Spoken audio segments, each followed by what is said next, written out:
Stéphane Blanchonnet, donc, que vous connaissez tous maintenant, donc, président du comité directeur d'Action française.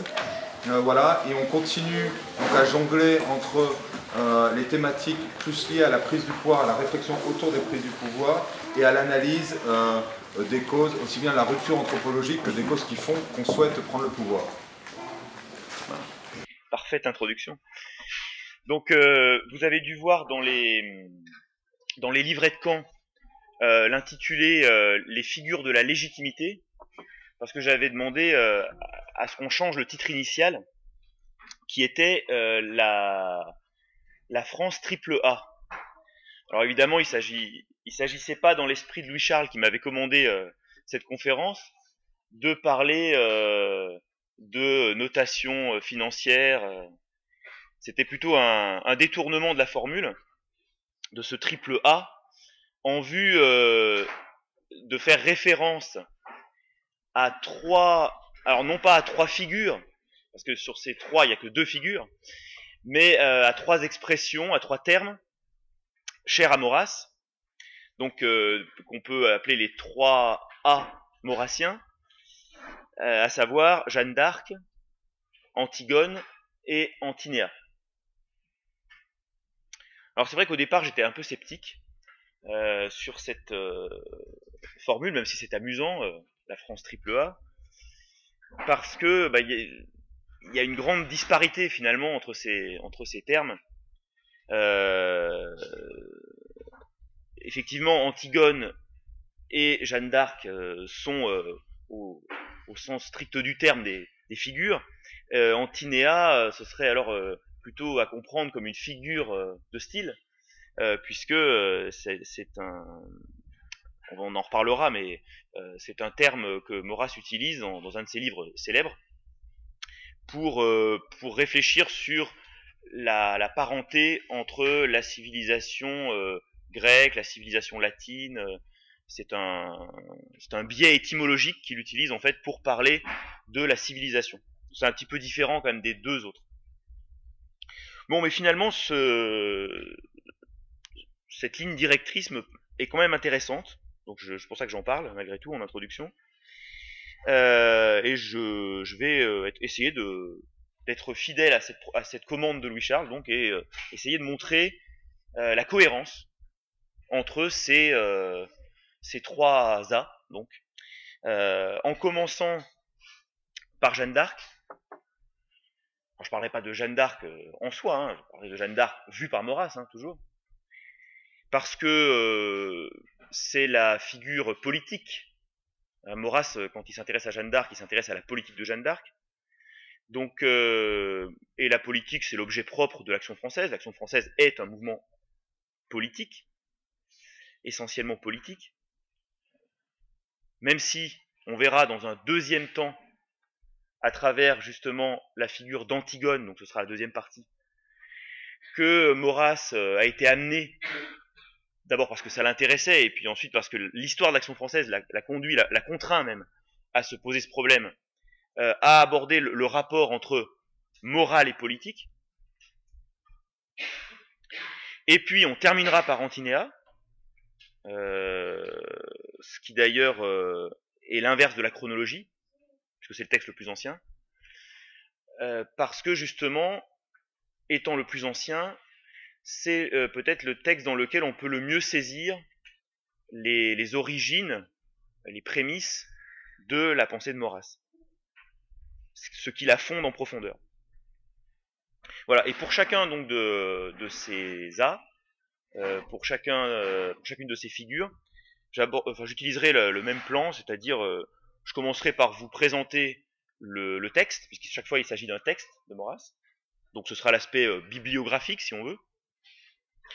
Ensuite je ferai un commentaire du texte à partir de citations, et enfin j'essaierai de mettre en relation les idées que j'aurais tirées de ces citations avec notre actualité, avec ce qui nous préoccupe nous aujourd'hui. Voilà, c'est un petit peu le programme que je vous propose. Alors commençons par donc cette méditation sur la politique de Jeanne d'Arc, puisque c'est le titre. Alors l'aspect bibliographique, savoir d'où vient ce texte. En fait, ce texte, alors là je m'aide, j'en profite pour vous présenter ce livre, de la bibliographie de Charles Maurras établie par Alain de Benoît, qui est vraiment un ouvrage très pratique, où on peut un petit peu comme ça se retrouver dans le labyrinthe de l'œuvre de Maurras, parce que vous savez, Maurras écrivait tous les jours dans l'Action française, il était sollicité par la nécessité de rendre sa pensée efficace, donc cette pensée, elle était en permanence reprise, retravaillée, réimprimée, les textes anciens étaient recomposés dans des textes plus récents, enfin, c'est très très complexe pour cette raison l'œuvre de Maurras. On retrouve des textes comme ça, des fragments de textes qui reviennent dans des œuvres ultérieures, etc., etc. C'est souvent difficile de suivre l'origine des textes. Donc là, avec ce petit livre d'Alain de Benoît, là, on s'y retrouve. Donc là, la méditation sur la politique de Jeanne d'Arc, c'est un discours en fait, adressé par Maurras à l'association des jeunes filles royalistes en 1929. Et qui fera l'objet d'une édition en livre en 1931. Et puis le plus intéressant, c'est qu'il sera repris ensuite à 2 reprises, en 37 et en 54, dans une œuvre plus vaste, qui est plus connue, qui s'intitule Jeanne d'Arc, Louis XIV, Napoléon, et qui est vraiment une méditation plus large sur l'histoire de France, à travers ces figures donc de Jeanne d'Arc, de Louis XIV et de Napoléon. Alors, en quoi consiste ce texte? Je passe à ma deuxième sous-partie. Eh bien, c'est d'abord une rectification historique. Et ça ne nous étonne pas, puisque Maurice Barrès a écrit L'action française est une vertu éducatrice. Et c'est vrai que l'Action française, vous le savez peut-être, on n'a pas eu le temps de consacrer un cercle à l'histoire de l'Action française, mais c'est vrai que c'est un sujet important. L'Action française, dès l'origine, s'est constituée un peu comme une contre-encyclopédie, une contre-université. Vous voyez, vous aviez la petite revue grise là, qui remettait en cause un petit peu, par exemple, l'historiographie républicaine. La revue mensuelle d'Action française, et puis vous aviez l'Institut d'Action française, qui avait été créé là aussi avant la guerre de 1914, et qui se présentait un petit peu comme une contre-université, avec des chaires, avec des titulaires de ces chaires qui enseignaient sur différents sujets, voilà. Et bien toute une école historique, vous savez, d'Action française, avec des gens comme Bainville, des gens comme Gaxotte, des gens comme Michel Moore, Philippe Ariès, toute une école historique. Et donc, il y a cette nécessité souvent d'aller à l'encontre de certaines lectures historiques dominantes. Donc là, c'est ce que fait Maurras dans ce discours. C'est la première chose que je relève. Donc je le cite, il s'exprime en fait pourquoi en 1929, parce que c'était le 500e anniversaire de la délivrance d'Orléans par Jeanne d'Arc. Donc 1429-1929. Alors voilà ce qu'écrit Maurras. Avec Pugeot et ses premiers lieutenants, Plateau, Maxime Réal Delsarte et Lucien Lacour, les hommes de l'Action française avaient été les initiateurs de cette œuvre de paix publique. Je m'interromps dans la lecture. L'Action française a créé le cortège de Jeanne d'Arc, le cortège traditionnel qui existe toujours, en 1909. Et c'est seulement en 1920 que la République va instituer, donc après la guerre, une fête nationale de Jeanne d'Arc. Donc là, on est quelques années après. C'est aussi en 1920 d'ailleurs que l'Église canonise Jeanne d'Arc. Donc là, Maurras parle des manifestations donc à l'occasion des 500 ans de la libération d'Orléans, mais il parle évidemment en arrière-plan. Il y a aussi toute cette histoire de l'Action française avec Jeanne d'Arc. Voilà. Donc je reprends la lecture. Il nous est impossible de ne pas ressentir jusqu'au fond de l'âme la force et la chaleur de cette joie commune. Mais cela nous donne le droit de regretter que l'allégresse nationale n'ait pas été complète, et que précisément les conditions morales, politiques et même religieuses de la France contemporaine soient telles que cette union en ait été comme amoindrie et rapetissée. Bon, et même religieuse, je m'interromps encore, parce que 1929, donc on est quelques années après la condamnation de 1926. Donc, là aussi, il y a une situation qui fait que non seulement sur le front, on va dire historique et politique, la figure de Jeanne d'Arc, l'Action française veut rétablir sa lecture face à la République et aux républicains, mais il y a aussi une crise par rapport au clergé, hein, puisqu'on est quelques années après la mise à l'index du quotidien par le Vatican. Hein. Donc il y a tout cet arrière-plan. Donc je ne pense pas seulement à l'absence des princes et des bons citoyens exilés, je ne m'arrête pas au caractère un peu misérable de cette union républicaine qui a toujours l'air d'être faite aux dépens de quelque chose et sur le dos de quelqu'un, mais il faut regretter surtout les vérités de la politique française. Elles font partie de l'histoire de Jeanne d'Arc, elles ont été mises à la porte des fêtes de Jeanne d'Arc. Les orateurs officiels se sont accordés à négliger ce point essentiel, que pour entreprendre la libération de la patrie, Jeanne ait dû commencer par aller droit au dauphin, reconnaître le droit de son sang et le faire suivre, acclamé et sacré jusqu'au parvis de Reims. L'essentiel esprit de la mission de Jeanne d'Arc est que le salut national s'opère par l'œuvre du roi. Cet intermédiaire royal ne pouvait être de la fête, mais il faut convenir qu'il a été absolument frustré de tout honneur. Et donc là, on peut enchaîner avec la deuxième idée, je pense la plus importante, qu'on peut tirer de cette méditation de Maurras sur Jeanne d'Arc, c'est en fait, et c'est cette idée-là qui est donc écartée sciemment par les célébrations officielles, c'est-à-dire Jeanne d'Arc comme illustration parfaite, hein, vous allez me le dire, une illustration parfaite de quelle idée centrale de la pensée de Maurras? Le fait d'aller droit au dauphin pour rétablir la situation. Le politique d'abord, voilà, tout simplement. Le politique d'abord. C'est-à-dire que si on voulait résumer en une phrase la méditation de Maurras sur la politique de Jeanne d'Arc, ce serait Jeanne d'Arc, c'est le politique d'abord. Donc là, je saute quelques pages et j'en viens donc au moment où Maurras, on va dire, explicite cette idée.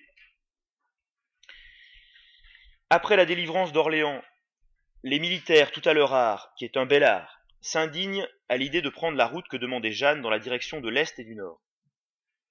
Ce qu'il leur fallait tout de suite, c'était la conquête de la Normandie, et leur course à la mer n'était pas absurde en soi. La victoire normande eut arraché à l'ennemi son principal fief sur le continent, l'eût coupé de ses communications, et je ne suis pas sûr qu'une bonne tête de soldats français n'ait pas imaginé pour couronner cette victoire quelques captures de la flotte anglaise qui eût permis une pointe offensive chez messieurs les Godons. Si tentant que fut le projet, Jeanne s'y opposa. Jeanne dit non. Pourquoi? Elle obéissait à ses voix. Mais ces voix allaient d'accord avec les vues saines du politique sage qui eût calculé qu'en définitive, l'heureuse aventure du débloquement d'Orléans, accomplie comme elle l'avait été, représentait malgré tout un beau risque et un beau miracle, mais que pour le reste, il fallait agir selon la nature des choses. Or, toute cette nature demeurerait en l'air, faute d'un commandement politique affermi. Avant de rien tenter de nouveau, il fallait qu'il n'y eût plus de dauphin, si gentil pût-il être, mais bel et bien un roi certain pour tous, un roi reconnu, acclamé, un roi enfin sacré. Politique d'abord. La base politique consolidée en premier lieu, les opérations militaires viendraient ensuite, elles seraient rapides, ou elles seraient lentes, mais l'essentiel serait fait. Le présent serait arrêté, l'avenir assuré. Donc, l'intelligence politique de Jeanne d'Arc aux yeux de Maurras, c'est d'avoir justement compris que il n'y aurait pas de de redressement ni immédiat ni durable sans un recours aux moyens ordinaires de l'ordre dans le royaume de France, qui est le roi. Donc on a déjà, parce qu'il me semble que le fil rouge entre les trois A, c'est cette notion de légitimité, hein, c'est cette importance de la légitimité comme fait politique. On va le retrouver dans les autres textes. Puis alors il y a un autre passage où Maurras, dans cette méditation sur Jeanne d'Arc, fait référence aux politiques d'abord. Alors là aussi, je ne peux pas m'empêcher de vous le citer, parce qu'en plus, je trouve que c'est un texte amusant et qui nous parle beaucoup. Vous verrez, j'y ferai référence justement pour voir le rapport avec aujourd'hui. Là, Maurras, en fait, fait parler, et je pense que si vous avez l'habitude de côtoyer certains milieux, vous allez les retrouver là. Maurras fait parler les adversaires du politique d'abord. Il imagine ce que ses adversaires auraient pu dire à Jeanne. Voilà. Et derrière ces voix qui fait parler, bon, une sorte de discours fictif, vous allez, je pense, entendre des choses qui vous sont familières. Alors voilà ce que Maurras fait dire donc aux adversaires, s'ils avaient existé du politique d'abord, ils existaient d'ailleurs, à l'époque de Jeanne d'Arc. Au demeurant, si pour régner en France, le Seigneur ne voulait ni de l'anglais puissant ni de l'opulent bourguignon, si le ciel tenait à relever la couronne des lys, il fallait commencer par une expiation des princes et du peuple, de tous les princes et de tout le peuple. Des processions, des pèlerinages, des grands-messes et des messes basses, chantées d'un bout à l'autre du royaume, comme vous nous le demandez, Jeanne, à la bonne heure. Nous ne nous séparons de vous que sur un point. Non seulement cela est nécessaire, mais en outre, c'est suffisant. Rien d'autre n'importe, absolument rien. Qu'au surplus le roi commence par devenir le digne fils de Louis IX, le saint roi, que ses soldats un par un, que tous ses sujets jusqu'au dernier deviennent des héros et des saints, que par leur œuvre de mortification et de charité, ils en arrivent à s'ouvrir enfin à toutes les grâces, et vous n'aurez plus le moindre combat à livrer, ô pucelle sainte. Qui sait même, ô très bonne Jeanne, si votre oriflamme ne suffira point à la direction, à l'administration, au gouvernement. Notre peuple d'anges et d'archanges sera tellement droiturier qu'il n'y aura métier de gendarme, ni de prévôt, ni de sénéchaux, ni de juge. Dites un mot, un tel paradis sera sur la terre, qu'Anglais et Bourguignons deviendront des agneaux. Voilà, Jeanne, votre mission, la seule, la vraie. Dieu n'a pas besoin de tuerie, Dieu n'a pas besoin de soldats, non plus que de princes, non plus que de rois. Arrière les baïonnettes, et vive le pape de Rome. Bon, alors là, évidemment, vous entendez, non seulement, alors, je pense que j'anticipe en disant vous entendez des choses que vous avez sans doute rencontrées, mais bien sûr, on entend là, immédiatement, on est en 1929, on entend 1926, hein, ça, il n'y a pas de problème, surtout dans la conclusion. Et peut-être aussi des choses plus anciennes, la polémique avec Marc Sangnier, avec les démocrates chrétiens, etc. Bon, pour l'instant, j'en dis pas plus parce que j'y reviendrai donc dans un troisième temps sur l'actualité du texte.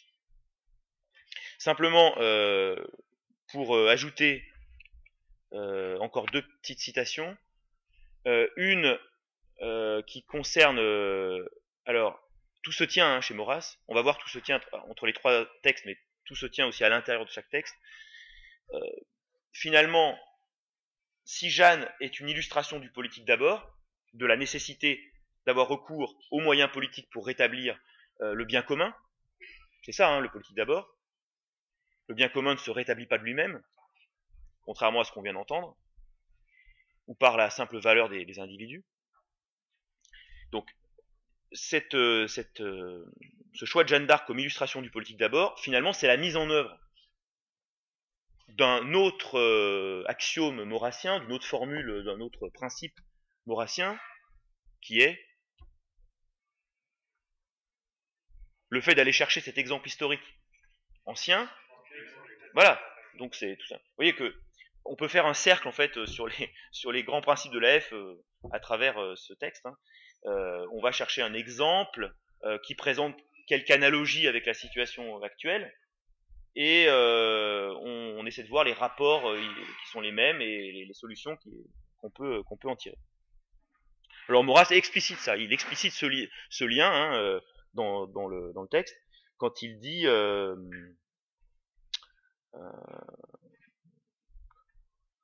j'essaie de couper un peu ma citation, mais un petit peu difficile. Bon, allez. Cela ne veut pas dire, cela n'a jamais voulu dire pour personne, ni pour Jeanne d'Arc, ni pour nous, que chez le grand Mogol, au pays d'Égypte ou de Garbe, un roi soit partout nécessaire au salut commun.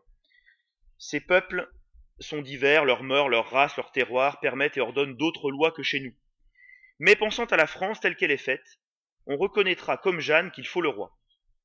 Pareillement, la libératrice voyait combien de son temps le désordre politique présidait, commandait aux autres désordres.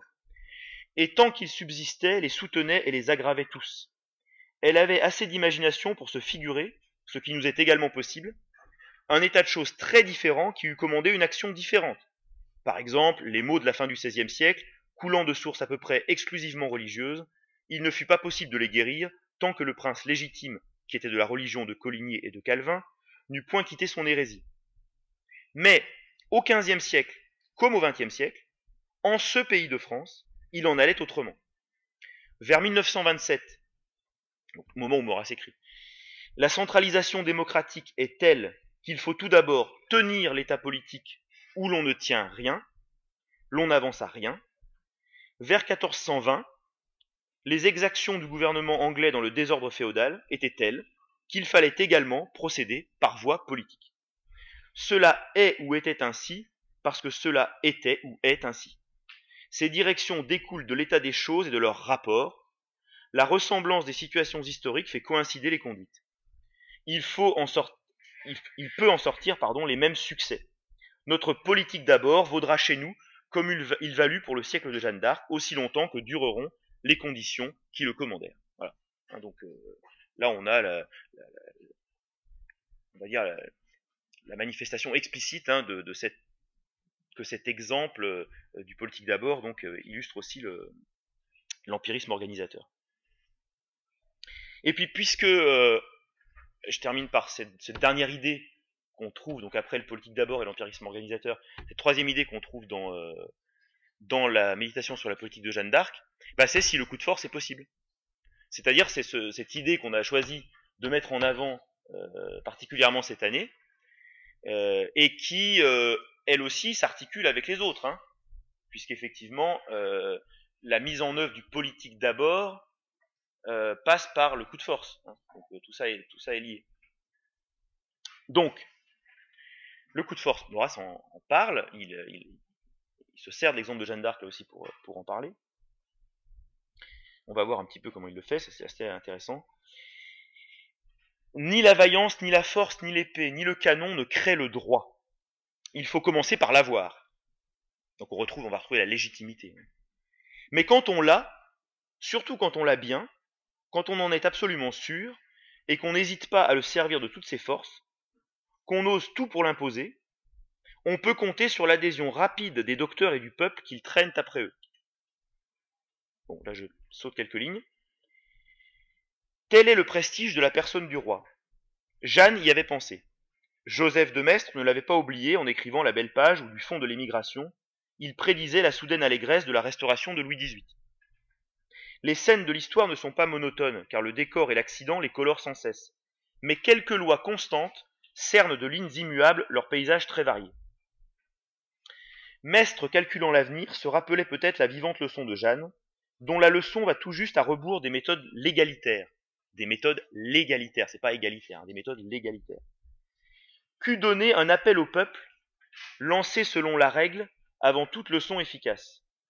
Travaillé par les complices et bénéficié de l'ennemi, trompé par les sergents et les argentiers de l'anglais, le bon peuple eût été capable de marcher à peu près partout, comme l'avait fait d'abord le peuple de Troie, au rebours du patriotisme et de la raison, et de donner une majorité écrasante au parti de Bedford. Donc Maurras nous dit, finalement, Jeanne d'Arc, elle a fait un coup de force. Vous voyez, elle a fait un coup de force. De ce coup de force a résulté le bien commun, parce que l'action de Jeanne d'Arc était conforme à la légitimité. Et donc, finalement, ce coup de force a fini par rencontrer l'adhésion. Mais cette adhésion n'était pas acquise. Et si l'on avait employé les moyens qu'il appelle donc l'égalitaire, par une sorte de création verbale qui fait référence évidemment à l'autre à un autre point de la pensée de Maurras, vous savez, la distinction entre pays réel et pays légal. Hein. Si on avait employé des méthodes légalitaires, donc si on avait organisé un plébiscite ou un référendum, certainement la démocratie étant le règne de l'argent, hein, donc le règne de l'étranger, hein, vous voyez comment Maurras souvent fait ce lien, eh bien finalement c'est les Anglais qui auraient manipulé l'opinion à leur profit. Donc finalement, le coup de force était nécessaire. Mais c'est un coup de force qui ne réussit que parce qu'il est au service de la légitimité, d'une légitimité qui le surplombe, qui lui préexiste. Vous voyez.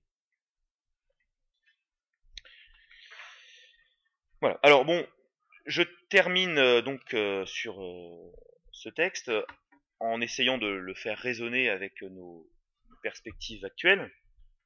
Ben, on trouve beaucoup de points communs. Comme Maurras lui-même trouvait des points communs entre la situation de 1929 et celle de Jeanne, celle de 1429, on peut dire la même chose aujourd'hui.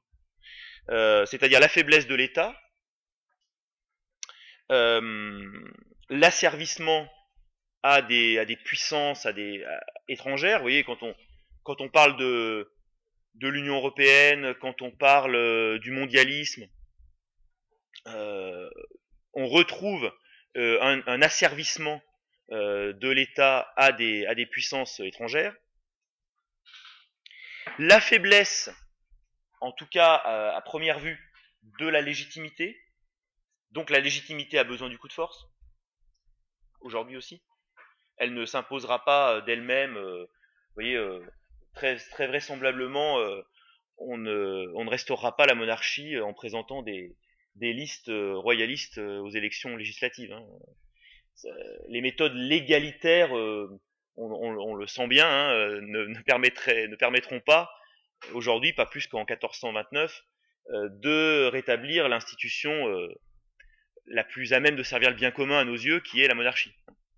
Donc le coup de force est nécessaire.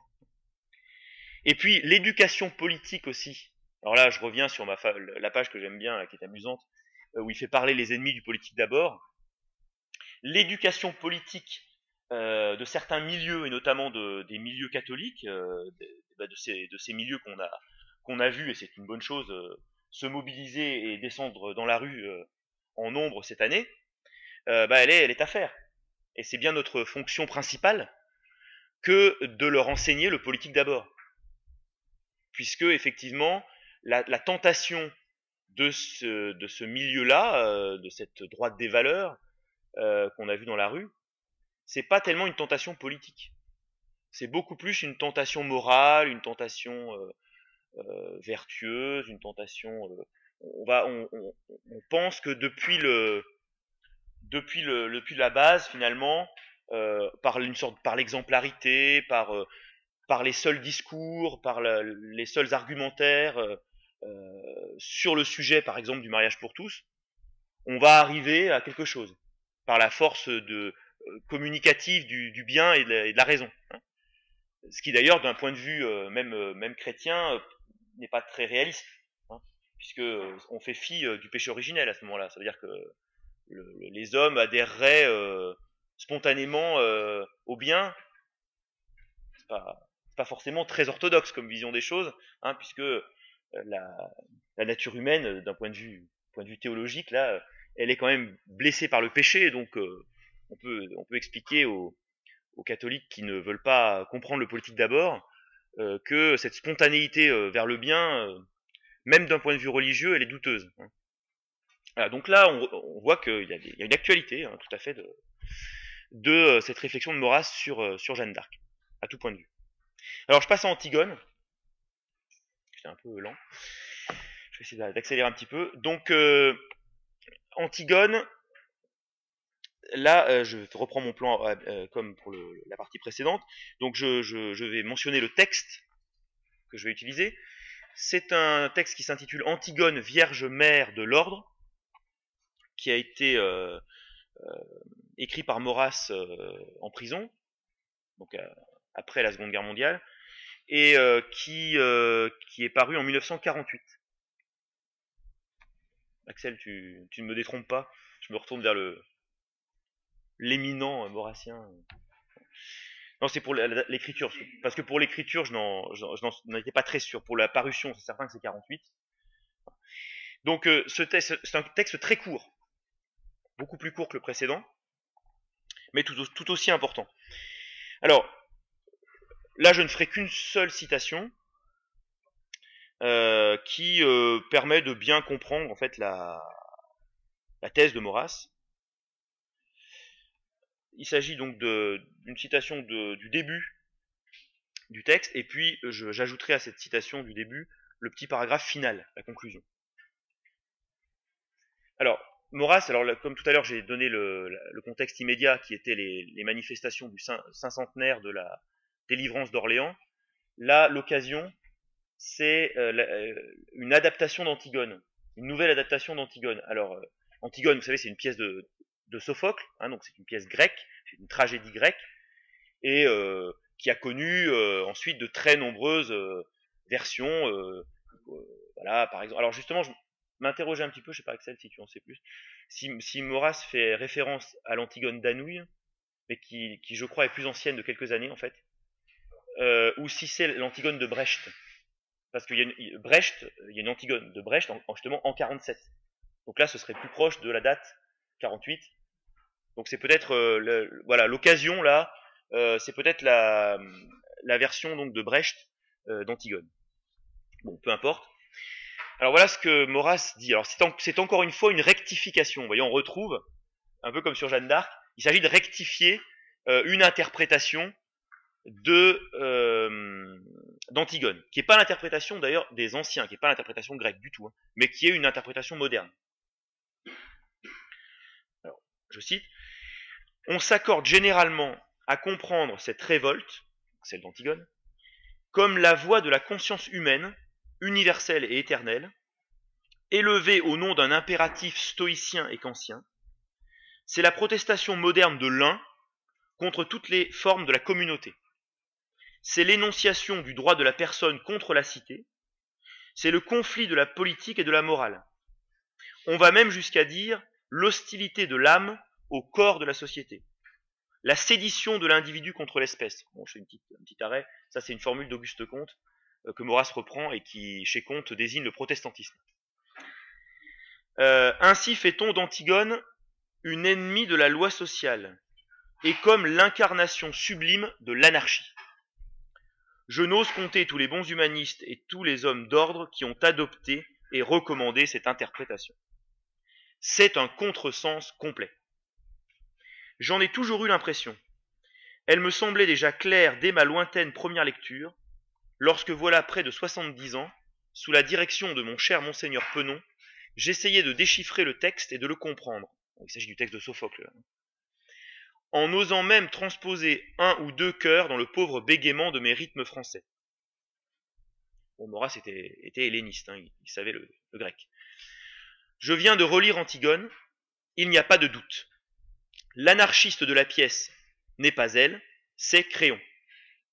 Créon a contre lui les dieux de la religion, les lois fondamentales de la cité, les sentiments de la cité vivante. C'est l'esprit même de la pièce. C'est la leçon qui en ressort. Sophocle n'a pas voulu nous peindre seulement le sursaut de l'amour fraternel, ni même dans le personnage de Hémon, fiancé d'Antigone, celui de l'amour tout court. Ce qu'il veut montrer aussi, c'est le châtiment du tyran qui a voulu s'affranchir des lois divines et humaines. Alors je reviendrai sur le divines et humaines, parce que c'est là qu'est l'apport de Maurras en fait. C'est dans le et humaine. Sinon, pour le reste, il ne fait que rétablir la lecture grecque. Conclusion donc de Maurras. Non, l'image courante d'Antigone est à réviser. c'est elle qui incarne les lois très concordantes de l'homme, des dieux, de la cité. Qui les viole et les défie toutes? Créon. L'anarchiste, c'est lui, ce n'est que lui. En parenthèse, je trouve, moi, pour ma part, que c'est aussi un des textes les mieux écrits de Maurras. C'est vraiment, point de vue stylistique, c'est percutant, c'est concis. Alors, donc que fait Maurras dans cette rectification? C'est ce que je viens de vous dire. D'abord, il rétablit simplement le sens originel de l'histoire d'Antigone et de Créon, qui est le sens que l'on trouve chez Sophocle. Voilà, c'est-à-dire que finalement, en refusant la sépulture aux frères d'Antigone, Créon fait un abus d'autorité, et c'est ce que le chœur lui dit. Hein, c'est que le chœur dans la tragédie représente le peuple, représente la cité, etc. Autrement dit, il enfreint les lois divines. Et donc, l'héroïne de l'ordre, au sens le plus élevé du terme, c'est bien Antigone. Hein, contrairement à l'interprétation moderne qui fait donc d'Antigone l'héroïne de l'individualisme qui s'élève contre la cité. En fait, c'est l'inverse. C'est Créon qui fait un abus d'autorité, qui commet un péché de démesure. Hein, dans la tragédie grecque, c'est ça le péché, hein, c'est la hubris. Et c'est Antigone qui représente l'ordre, l'ordre véritable. Mais alors, quel est l'apport de Maurras, en fait? Parce que si on s'arrêtait là, on pourrait dire, Maurras, finalement, rectifie l'interprétation moderne et rejoint l'esprit grec. C'est déjà pas mal, hein. Mais en fait, Maurras ajoute quelque chose. Et il me semble que ce quelque chose, c'est dans ce lois divines et humaines. C'est-à-dire que Maurras, ici, nous explique que Créon ne fait pas qu'enfreindre la loi divine. Et là, on rejoint des choses qu'on a dites dans la première partie. Parce que finalement, la manif pour tous et tout ce qu'on a dit tout à l'heure, là, on pourrait dire, bah oui, c'est la loi divine contre la loi positive. Vous voyez, c'est la loi, donc le droit positif issu des procédures parlementaires, etc., illégitimes, contre la loi divine. Et en fait, si on fait ça, alors on considère que seuls les croyants ont légitimité à s'opposer à ce genre de loi. Ce que Maurras introduit avec ses lois divines et humaines, c'est quelque chose dont on a parlé aussi depuis le début du camp. Vous voyez, je vous fais faire des révisions systématiques. C'est quoi? Alors, c'est plus l'empirisme organisateur, c'est plus la politique d'abord, mais c'est quoi? C'est la politique naturelle, voilà, c'est la politique naturelle. C'est-à-dire ces lois de la société, pas ces lois de telle société, hein, particulière, ces lois générales de la société, vous voyez, qui font par exemple que, comme on l'a vu quand on a fait le cercle sur la politique naturelle, qui font que la communauté, la société préexiste nécessairement à l'individu. Parce que si l'individu ne naît pas dans une société, bah, il meurt, tout simplement. Il a besoin de la société pour exister. Donc la société préexiste nécessairement à l'individu. Voilà une de ces lois sociales, de physique sociale, comme Maurras aimait bien dire à la manière de son maître Auguste Comte. Hein. Voilà une de ces lois de physique sociale qui sont incontournables. La société préexiste à l'individu. Et la première forme de société, c'est la famille. La société ne repose donc pas sur les seuls individus qui contracteraient une association volontaire, mais sur l'existence de familles qui préexistent aux individus et qui rendent la vie de l'individu possible. Donc finalement, vous voyez, Maurras ne fait pas que nous dire, bah non, Antigone c'est pas l'anarchiste, c'est Créon. Non, il nous dit aussi, entre les lois divines et la loi faite par le souverain, quel qu'il soit, que ce soit Créon, un roi, ou une assemblée, il y a aussi cet espace de la physique sociale, il y a des lois de la nature sociale de l'homme qu'on ne peut pas impunément trahir, renverser, négliger. Voilà. Donc, finalement, j'ai anticipé sur mon troisième temps. Hein, vous avez compris la résonance actuelle de la chose. Hein, quand on s'oppose, par exemple, à la loi Taubira, ça ne doit pas être simplement pour des motifs théologiques, mais aussi parce que c'est une loi qui est faite en dépit du bon sens et sans considération de l'intérêt général, mais uniquement pour satisfaire des revendications catégorielles ultra minoritaires, une loi qui se fait même aux dépens en fait de l'intérêt général, qui devrait être, si la politique était fondée sur la politique naturelle, qui devrait être donc la défense de la famille, tout simplement.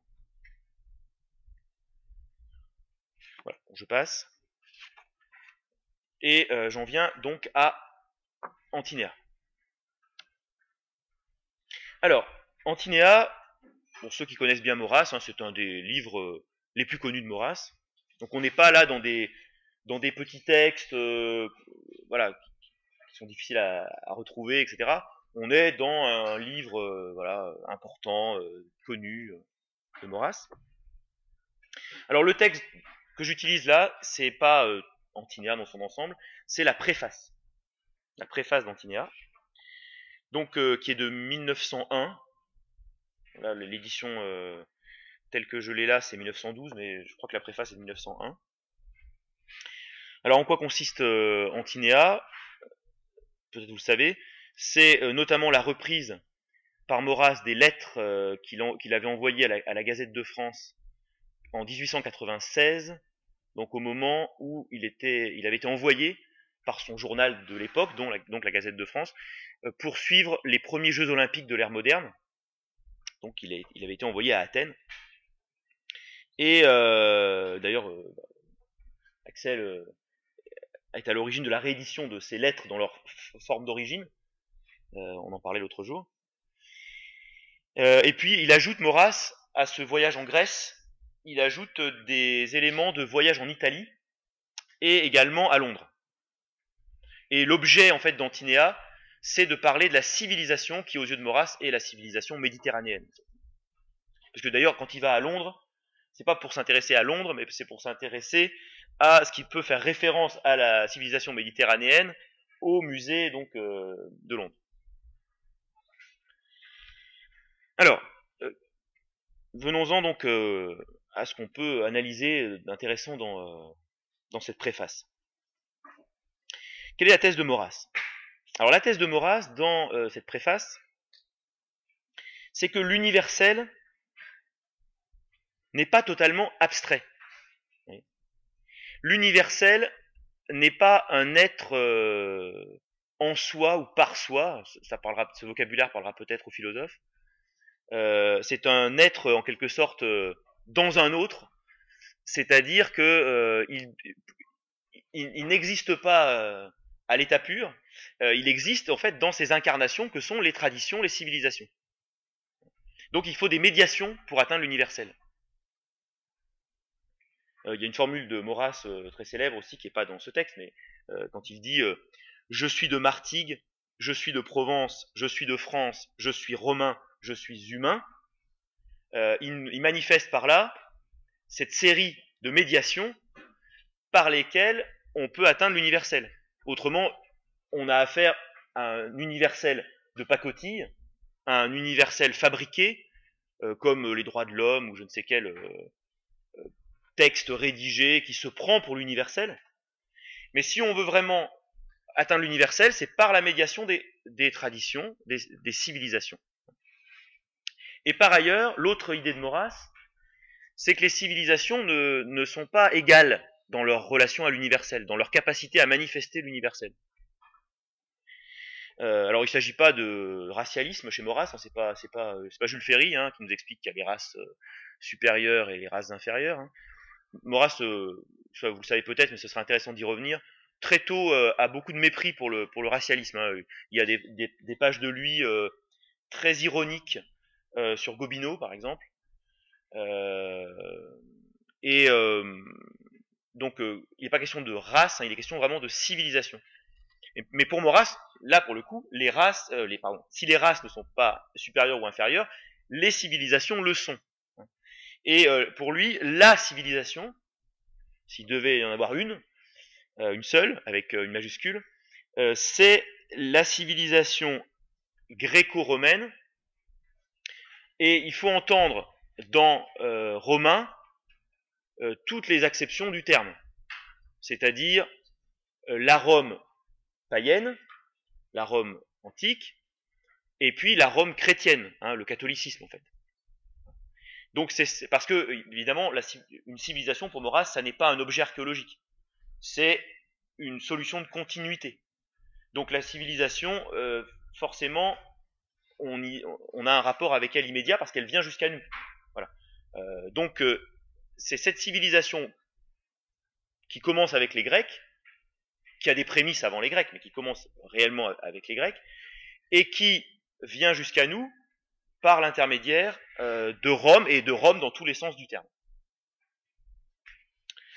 Alors, je fais une citation, j'en ferai qu'une, hein, qui est assez courte, où Maurras justement s'explique sur sa passion pour la Grèce. Il montre que c'est l'universel qu'il vise à travers la médiation en fait de la Grèce. Des intelligences peu avancées me feront le reproche de soumettre la science du beau à la loi des lieux et des races. Mais leur censure me ménage la plus facile des répliques. Ce que je loue n'est point les Grecs, mais l'ouvrage des Grecs. Et je le loue non d'être grec, mais d'être beau. Ce n'est point parce qu'elle est grecque que nous allons à la beauté, mais parce qu'elle est belle que nous courons à la Grèce. Bon, évidemment, on peut décliner cette idée. Bon, Maurras n'est pas le seul hein, à avoir défendu cette idée hein, d'un universel qui ne peut exister qu'incarné hein, dans une tradition. Vous connaissez peut-être la formule de Joseph de Maistre, sinon je vous la cite. Il n'y a point d'homme dans le monde, j'ai vu dans ma vie des Français, des Italiens, des Russes, je sais même grâce à Montesquieu qu'on peut être persan, mais quant à l'homme, je déclare ne l'avoir rencontré de ma vie. Attention à la négation, hein, je déclare ne l'avoir rencontré de ma vie. S'il existe, c'est bien à mon insu. L'homme générique n'existe pas. L'homme n'existe que par l'intermédiaire donc d'une culture, d'une civilisation à laquelle il appartient. Si on veut sauter encore les siècles, hein, vous connaissez peut-être celle-là est très connue, la formule du général de Gaulle dans cette conférence de presse là où il dit je vois que le gaulliste réagit. Non mais ça va te revenir. Dante, Goethe, Chateaubriand appartiennent à toute l'Europe dans la mesure où ils étaient respectivement et éminemment italiens, allemands et français.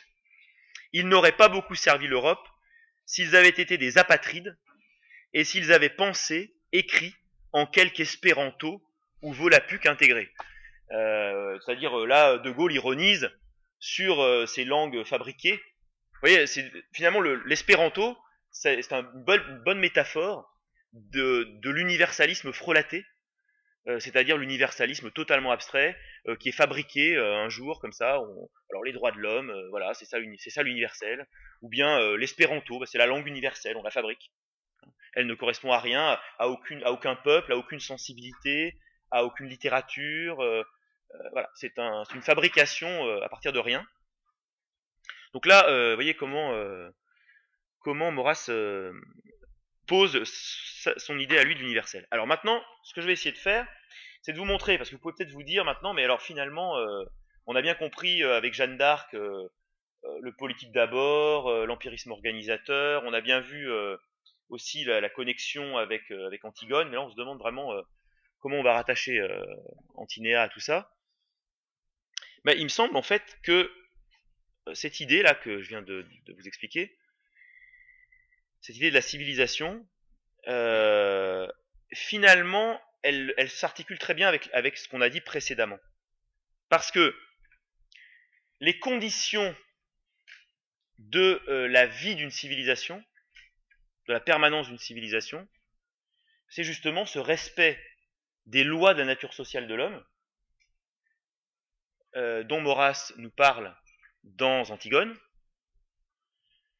et dans le cadre de notre propre civilisation, c'est-à-dire cette civilisation française héritière de la civilisation gréco-romaine, il faut rétablir ces lois de la nature sociale de l'homme par une action politique qui prend chez Maurras la forme de la restauration.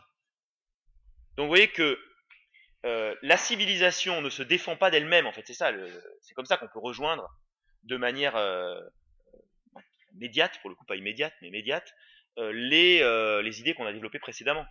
Vous voyez, cette civilisation, elle est le fruit de l'histoire, elle naît, elle croît, mais elle peut mourir. Et elle peut mourir notamment si elle n'est plus défendue. Et donc on rejoint la nécessité d'une institution qui défende vraiment la civilisation, et dans le cas de notre civilisation, celle que Maurras a en vue, eh bien cela passe par la restauration. Voilà. Donc bon, j'aurais pu ajouter encore quelques éléments. Bon, je vais quand même peut-être le faire parce que j'ai tellement accéléré finalement sur la fin que je vais m'autoriser ces petites digressions. Dans cette préface, vous avez aussi, donc c'est un peu en dehors du cadre, mais c'est intéressant, une réflexion de Maurras sur la démocratie. Vraiment, c'est un des passages les plus intéressants de Maurras sur la démocratie. Quand il dit, je sais pas, il y a eu un cercle sur la démocratie, où il va en avoir un. Quand il dit, parce que, bon, ça aussi, Antinéas, c'est important pour nous, parce que c'est le moment où Maurras se convertit à la monarchie. Hein. Vous savez que c'est pendant le voyage à Athènes, certains diront paradoxalement, aux sources de la démocratie, qu'il revient antidémocrate. Hein. Après, il faudrait expliquer que la démocratie antique et la démocratie moderne, ça n'a rien à voir. Hein. Mais, et puis il faudrait expliquer aussi qu'il a été confronté à Athènes, pas seulement à la Grèce antique, mais aussi au spectacle des autres peuples présents pour ces Jeux Olympiques, et notamment les Allemands, les Anglo-Saxons, etc. Et que c'est aussi par rapport à ça qu'il réagit. Voilà, je rentrerai dans des détails, ce serait trop long. Mais en tout cas, Maurras a une réflexion sur la démocratie à l'occasion de ce voyage à Athènes. Et là, même si c'est un peu hors cadre, je vous cite cette formule qui est vraiment très intéressante. La brève destinée de ce que l'on appelle la démocratie dans l'Antiquité m'a fait sentir que le propre de ce régime n'est que de consommer ce que les périodes d'aristocratie ont produit. Voilà, c'est ça le problème de la démocratie. La démocratie, c'est un immense feu de joie. Hein. D'ailleurs, c'est ce que dit Platon dans La République. Hein. Finalement, il y a un capital qui a été amassé, et puis dans la démocratie, eh ben, on le dilapide, tout simplement. On ne construit plus, on dilapide le capital moral accumulé hein, par les formes aristocratiques. Donc ça, c'est une idée intéressante. C'est une idée d'ailleurs. Nietzsche ne dit pas autre chose. Hein. On retrouve ça chez Nietzsche aussi. Hein. Et puis l'autre idée que je trouve pas mal, qui aussi est un peu hors cadre, à propos du hasard. Je me suis dit quand j'ai relu ce texte que j'avais pas lu depuis très longtemps, c'est dommage que je l'ai pas relu plus tôt avant ma conférence à Bordeaux, parce que quand on a parlé du hasard à propos d'Étienne Chouard, si j'avais eu cette citation de Maurras, j'aurais pu la donner, elle répond parfaitement. Puisque Maurras parle du hasard justement à un moment donné. Il parle donc des magistrats qui sont nécessaires à la préservation de la cité. Et il vient de démontrer que il ne pouvait pas être élu. Alors il se pose la question, s'ils ne peuvent pas être élus, qu'est-ce qu'il faut faire? De pareils magistrats ne peuvent être élus. Tout magistrat élu étant plus attentif à plaire qu'à servir. L'élection écartée, il reste le sort.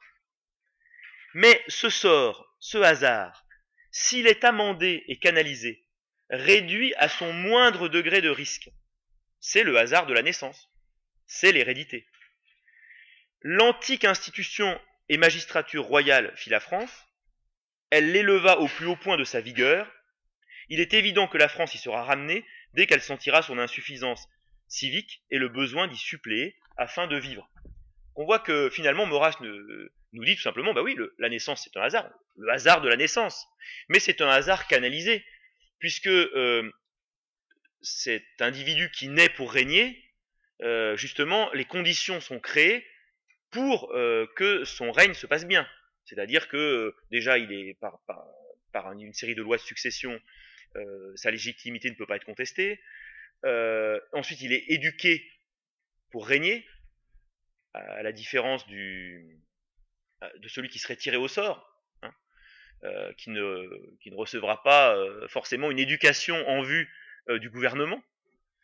Et évidemment, à la différence du chef élu, dont les qualités, qui peuvent être éminentes, importantes, seront plutôt des qualités d'hommes capables de prendre le pouvoir, que forcément des qualités d'hommes capables d'exercer ce pouvoir, ce qui n'est pas du tout la même chose. Hein. Donc voilà, bon, quelque chose qui n'est pas dans disons la ligne exacte de ce que je voulais vous montrer ce matin, mais quand même qui est intéressant de mentionner. Voilà, alors pour conclure complètement cette fois, je dirais que ce petit parcours donc qu'on a suivi à travers 3 œuvres de Maurras, à travers ces 3 A, nous a montré, j'espère donc, à la fois l'importance, la diversité et l'actualité des réflexions maurassiennes. Nous a montré aussi, je pense, l'importance de la légitimité. Il me semble que c'est ce qu'on retrouve finalement hein, à travers ces 3 figures. Que ce soit sous l'angle politique, sous l'angle moral ou sous l'angle de la civilisation. Nous a montré aussi la faiblesse de la démocratie et de la seule légitimité du nombre. Vous voyez, le nombre peut lui-même être un tyran, un peu comme Créon. Hein. Aujourd'hui, on a un Créon multiplié. Alors, évidemment, c'est pas la vraie, c'est pas le peuple. Hein, on est bien d'accord, c'est une illusion. Mais voilà, on a un tyran fictif qui est la volonté générale. Voilà. Ça nous a montré aussi la faiblesse de la conception républicaine de l'universel, où finalement, je termine là-dessus, la France, au lieu d'incarner l'universel, se dissout dans l'universel. Vous voyez, c'est ça la différence finalement. La différence entre notre conception de la civilisation française et la conception de la France comme véhicule des Lumières, véhicule des droits de l'homme, etc., c'est que dans un cas, la France incarne l'universel, et dans l'autre, elle se dissout dans l'universel. Elle n'est plus une médiation. Elle serait l'universel lui-même, mais désincarné. Voilà un petit peu l'idée sur laquelle je voudrais vous laisser méditer. Merci.